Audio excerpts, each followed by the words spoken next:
আসসালামু আলাইকুম, কেমন আছেন সবাই? তো যে বিষয়টা কথা বলার জন্য আসলাম সেটা হচ্ছে যে আপনারা দেখতে পাচ্ছেন সারা দেশে কিছুদিন যাবৎ কিছু দুষ্কৃতিকারীরা হচ্ছে রাজনৈতিক ব্যক্তিদের, রাজনৈতিক নেতাদের উপরে হামলা চালাচ্ছে। তো আ একদিন আগেও হচ্ছে পান্থপথের এখানে বিএনপির একজন নেতাকে গুলি করে হত্যা করা হইলো। তো বিএনপির মহাসচিব মির্জা ফখরুল ইসলাম আলমগীর উনি আজকে এই বিষয়ে একটা বক্তব্য দিয়েছেন। তো উনি মিডিয়াতে বলেছেন যে বর্তমানে বাংলাদেশে যে আইনশৃঙ্খলা পরিস্থিতি উনি তাতে একদমই হচ্ছে সন্তুষ্ট নয়।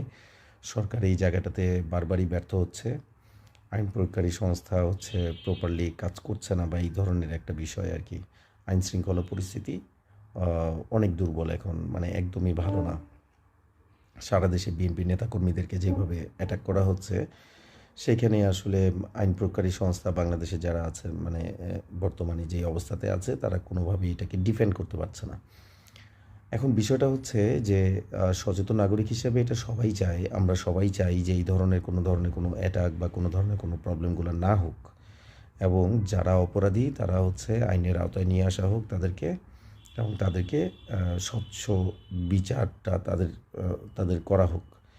কিন্তু এখন বিষয়টা হচ্ছে যে এই অন্তর্বর্তীকালীন সরকার গঠন করার পরে তারা যখন বারবার সংস্কারের কথা বলছে, বারবারই তারা বলছে যে একেবারে দেশের রন্ধ্রে, রন্ধ্রে হচ্ছে পতিত সরকারের সব ধরনের লেসপেন্সারগুলো লুকায় আছে।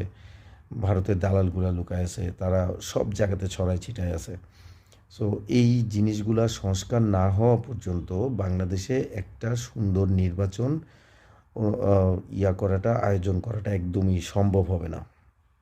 এবং এই ধরনের সংস্কারগুলা নিয়ে যখন সরকার বারবার কথা বলছে বা আমরা যারা বারবার এটা দাবি জানাইছি, তখন কিন্তু সবগুলা রাজনৈতিক দলই মোটামুটি এটার সাথে একাত্মতা ঘোষণা করছে একমাত্র বিএনপি ছাড়া।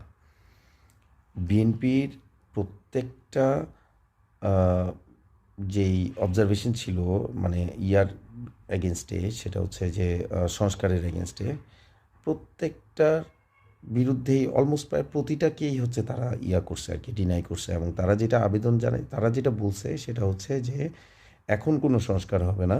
সংস্কারটা করতে হবে হচ্ছে নির্বাচনের পরে, এবং নির্বাচনে তারা হচ্ছে আ নির্বাচনে অংশ নেওয়ার পরে, নির্বাচনে জয়লাভ করার পরে যে নির্বাচিত সরকার হচ্ছে এই সংস্কারগুলা করবে। তো নির্বাচিত সরকার অবশ্যই সংস্কার করবে, সেটা আমরাও চাই।